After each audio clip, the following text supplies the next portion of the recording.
बताना चाहता हूं कि आप सब लोगों ने मुझे विधानसभा का चुनाव जिताया और चुनाव जीतने के बाद मध्य प्रदेश की भारतीय जनता पार्टी की सरकार ने मुझे वन मंत्री बनाया।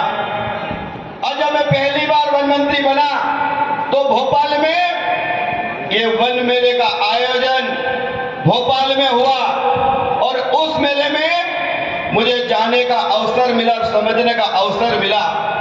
और उस समय मैंने कहा था कि ये जो वन मेला है पूरे मध्य प्रदेश में सरकार के द्वारा आयोजित किया जाएगा और इसी कड़ी में अलीराजपुर जिले में यह वन मेला आयोजित किया जा रहा है। लेकिन मैं आप सब भाइयों बहनों से कहना चाहता हूं, अलीराजपुर के लोग, अलीराजपुर के आदिवासी भाई बहन, हम सब लोग जंगल में रहते हैं और हमारे आदिवासी भाई बहन जंगल पर आधारित हमारा जीवन चलता है। अगर जंगल नहीं हो, जंगल में जितने भी उत्पादन होते हैं, चाहे महुआ हो, चाहे डोली हो, चाहे ताड़ी हो या अन्य जो चीजें हैं, जिसके पास जंगल ज्यादा है, झाड़ ज्यादा है, उस गांव में पैसों की कोई कमी नहीं है। आज आप लोग देखते होंगे हमारे महुए हैं, जारौली है, अनेक प्रकार के सीताफल है, ऐसे कई प्रकार के हमारे वन से वन उपज होता है, जिसके कारण हमारे जेब में पैसा आता है और आर्थिक स्थिति हमारी मजबूत होती है। और इसीलिए मैं आप सब भाइयों बहनों से कहना चाहता हूं, आपने देखा होगा यह जो वन मेला लगा है, इसमें जंगल में जो जड़ी बूटियां हैं, दवाइयां हैं, पैदा होती है और वो दवाइयां और जड़ी बूटी किस किस की बीमारी के उपयोग में आती है। यहाँ बहुत सारे स्टॉल लगे। मैं आप सब भाइयों से कहना चाहता हूं, हम जंगल में तो रहते हैं, हम जंगल में रहते हैं, हम जड़ी बूटी को भी जानते हैं, लेकिन जड़ी बूटी किस बीमारी के काम में आती है ये हमको इसकी जानकारी नहीं है। और इसीलिए मैंने यहाँ पर वन मेला लगाया कि अलीराजपुर जिले के हमारे आदिवासी भाई बहन जंगल में बड़ी मात्रा में जड़ी बूटियां हैं, उसको समझने का भी अवसर मिलेगा, जानने का अवसर मिलेगा और उपयोग करने का भी अवसर मिलेगा। ये अलीराजपुर जिले में इसलिए ये मेला आयोजित किया गया। दूसरी बात, वन उपज से आर्थिक मजबूती। अभी यहाँ पे हमारे भगत लोग बैठे और बड़वे लोग भी बैठे, जितने भी बड़वे ने भगत हमारे गांव के लोगों का इलाज करते हैं, ये सब जड़ी बूटियां दे दे के उनका इलाज करते हैं, है कि नहीं? लेकिन हमारे भगत और बड़वे बताते ही नहीं ये काई से इलाज कर रहे हैं, ये बताते ही नहीं है। और इसलिए हमने ये वन मेला लगाया और वन मेले में हमारे जो आयुर्वेद को हमने बुलाया, डॉक्टर को बुलाया है कि ये जड़ी बूटी किस काम में आती है, किस उपयोग में आती है, किस बीमारी के उपयोग में आती है, ये जानने का आपको इस मेले के माध्यम से आपको इसका लाभ भी मिलेगा, समझने का अवसर भी मिलेगा।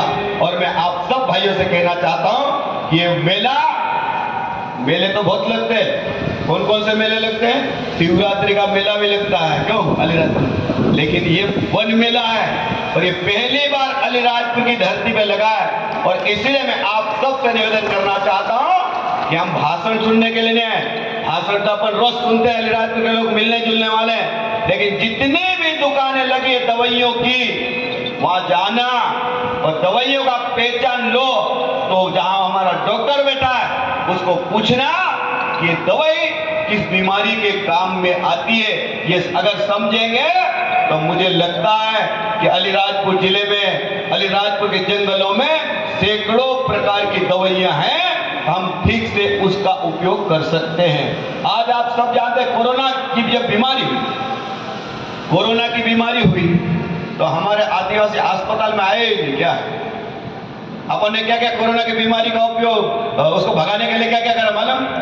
सबसे पहले तो मोहड़े के दारू बहुत पी गई नहीं, मोहड़े के दारू बहुत पी साहब हमारे के लोगों ने।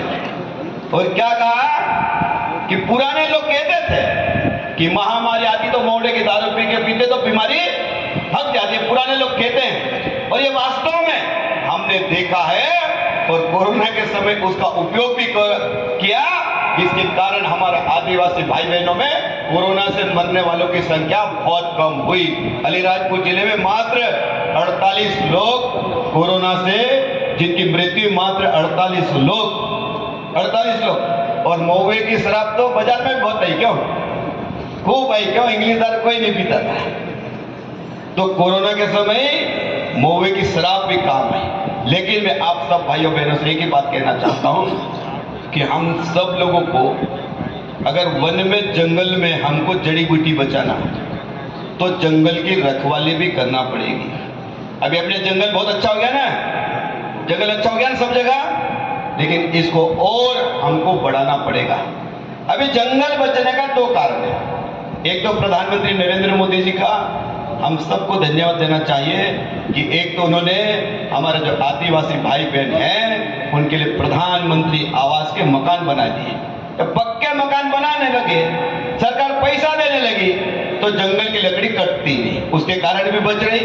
दूसरा, प्रधानमंत्री जी का आभार इसलिए भी व्यक्त करना चाहिए कि खाना बनाने में इतनी लकड़ी जलती थी, आज प्रधानमंत्री जी ने गैस के चूल्हे और टंकी दे दी तो लकड़ी जलना बंद हो गई।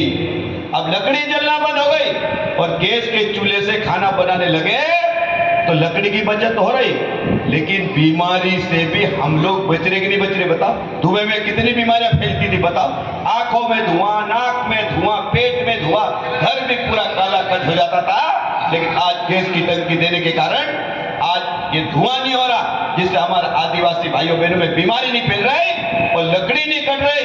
अलीराजपुर जिले में जंगल बड़ी मात्रा में बढ़ रहा है। लेकिन मैं आप सब भाइयों बहनों से कहना चाहता हूं कि जिस गांव में जंगल है, जिस गांव में झाड़ है, उस गांव में लोगों के पास ज्यादा पैसा है, ज्यादा पैसा है। और जिस गांव में झाड़ नहीं है, उस गांव के लोगों के जेब में पैसा नहीं है। और इसीलिए मैं आप सब भाइयों बहनों से कहना चाहता हूं और मैं विशेषकर आपका ध्यान देना चाहता हूं कि वन से हमको जो फायदे मिलते हैं, बरसात के बाद, बरसात जैसे ही खत्म होती साहब, यहां पर सीताफल आते कि नहीं आते बताओ। सीताफल से, सीताफल का जो पैसा आता अलीराजपुर जिले में, उससे हमारे लोग दिवाली मनाते साहब। दीपावली में पैसा था, मार्केट में बिकता। और सीताफल हमारा अहमदाबाद जाता है, बड़ौदा जाता है, सूरत जाता है, खरगोन जाता है, बड़वानी जाता है, धार जाता है और झाबुआ वालों को भी खिलाते सब हम। खिलाते कि नहीं खिलाते? और जो पैसा आता उससे धूमधाम से दिवाली मनाते कि नहीं मनाते बताओ। उसके बाद वनस्पति आय में ताड़ी आती है। ताड़ी हम लोग साहब अलीराजपुर के लोग ताड़ी धार वालों को पिलाते हैं, इंदौर वालों को पिलाते हैं, खरगोन, बड़वानी, झाबुआ और गुजरात के लोगों को भी पिलाते कि नहीं पिलाते भाई? पिलाते कि नहीं पिलाते? और मैं इसलिए याद दिला रहा हूं कि ताड़ी का जो रेट है, आपको ताड़ी नहीं मिलेगी साहब अलीराजपुर जिले में। पूरी ताड़ी मार्केटिंग होती है और ताड़ी जो बियर की बोतल होती है, खाली बोतल में भर के बेचते, क्यों? कितने रुपए में बिकती है? 100 रुपए बोतल बेचते, 125 रुपए बोतल तक बिकती है यहाँ पर। 125 रुपए बोतल बिकती है यहाँ पे। और इतनी मांग है कि दूध अगर बेचने जाओ तो दूध के पैसे उधार करना पड़ता है, लेकिन ताड़ी का पैसा तो तार से उतारो से पहले मिल जाता है कि ले भाई तू उतार कर नगद ले रहा है। होता कि नहीं होता? सही बात है कि नहीं बताओ? होता कि नहीं होता? ताड़ी आती है, उसके बाद हमारे यहाँ वनस्पति आय, महुआ आता कि नहीं? महुआ यहाँ लाखों रुपए का महुआ होता है। जिन गांव में महुए हैं, एक एक घर में 1-1, 2-2 लाख, 3-3 लाख रुपए तक का भी महुआ निकलता है। महुआ निकलने के बाद यहाँ पर डोली आती है, डोली वो 40 रुपए किलो बिकती है। उसका हम तेल भी खाते हैं, यहाँ के लोग तेल भी खाते हैं, घी से भी अच्छा है सर। हमारे बड़े चांगते बनते कि नहीं बनते हैं? उसमें हम लोग डोली के तेल का उपयोग करते हैं। और डोली जो बस्ती हो बाजार में बेचते हैं, वो खल और खाद के उपयोग में भी आती है। डोली का सीजन आया, उसके बाद आम का सीजन आता है सब यहाँ पे। महुआ खत्म हुआ, ये मंडी में पूरे अलीराजपुर जिले का आम आता है। और ये अलीराजपुर की जो आम की मंडी है, ये मध्य प्रदेश की सबसे बड़ी मंडी है। और यहाँ से और हम 20 से 25 ट्रक आम भेजते हैं, लगातार 2 महीने तक आम का बिजनेस चलता है। तो यह अलीराजपुर जिले की जो मैंने कहा ना वन संपदा, वनों से जो आय प्राप्ति होती है, वो दिवाली से लगातार बारिश तक एक के बाद एक के बाद एक के बाद एक के बाद सब आय आती है, जिससे अलीराजपुर जिले की जो हमारे आदिवासी भाई बहन हैं वो समृद्ध भी है, उनके जेब में पैसा भी आता है। और बरसात में क्या आता मालूम, निम्बोली, लिमड़े आते कि नहीं आते, लिमड़े निम्बोली आती है हमारे यहाँ। और निम्बोली भी उमराली, वालपुर और इन हाटों में ट्रकों से निम्बोली बिकने के लिए आती है। और मैंने भी हमारे फुलझरे साहब को पूछ रहा था कि मैंने कहा साहब निम्बोली क्या भाव बिकती है, तो हमारे 10 से 15 रुपये बिकती, क्यों 10 से 15 रुपये बिकती है। ये व्यापारी बैठे हैं सब खरीदने वाले, कांति राठौड़ ने सब 15 से 18 रुपये बिकती साहब। लेकिन इस बार अपन तय करेंगे, इस पे MSP है लागू, कितनी है, हाँ सही बोलना, कितनी है, 30 रुपये किलो।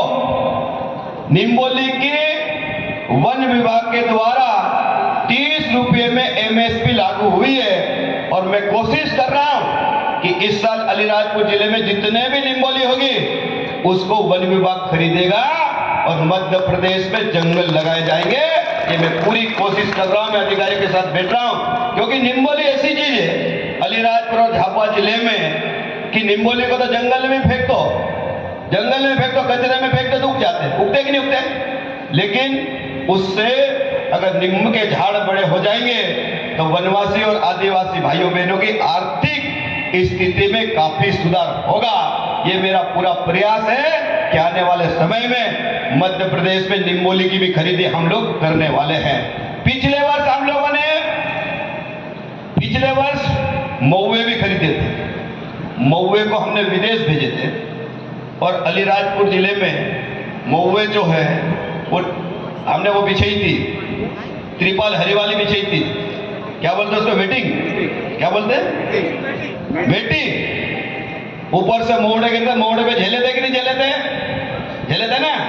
लेकिन वो मोहड़े बिके नहीं, अभी पड़े हमारे पास। क्या हम कोशिश कर रहे हैं कि आप लोगों से महुए हमने 100 रुपये किलो में खरीदे थे, लेकिन इस बार फिर प्रयास कर रहे हैं कि जो महुए हमने खरीदे वो विदेश की कंपनी ले जाए, उसमें कुछ कमी पेशी उसको पूरी करेंगे। और हमारा जो महुआ है विदेश में जाना चाहिए, जिससे कि हमारे आदिवासी भाइयों बहनों को महुए के अच्छे पैसे मिले। इस ओर भी हम प्रयास कर रहे हैं। मैं आप सब भाइयों बहनों को एक बात और कहना चाहता हूं कि मैं वन मंत्री हूं, तो वन मंत्री तो कुछ करना चाहता है, बताना पड़ेगा कि नहीं बताना पड़ेगा। मैं अब वन मंत्री हूं तो मैंने अभी तय किया है कि अलीराजपुर जिले में कीकोड़े होते कि नहीं होते, कीकोड़े होते हैं, कटले होते ना, कटले होते, कटले समझे, कटले